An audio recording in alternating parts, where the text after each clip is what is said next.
Ya, guna mengetahui penyebab dari bencana banjir di Kabupaten Oku selama sebulan terakhir, pemerintah Provinsi Sumatera Selatan akan segera melakukan kajian dengan pemerintah Kabupaten Oku dan pemerintah pusat.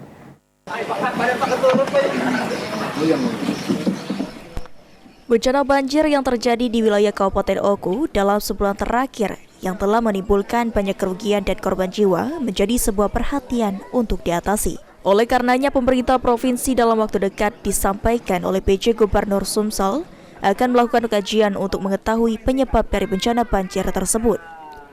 Disampaikan oleh PJ Gubernur Sumatera Selatan Agus Fatoni, kajian akan dilakukan oleh Pemprov Sumsel dengan melibatkan Pemkab Oku dan juga pusat.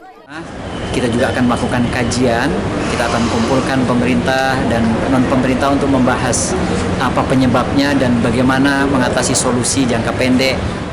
Hingga saat ini dari 8 kecamatan yang terdampak banjir, tersisa ada 1 kecamatan yang masih alami banjir.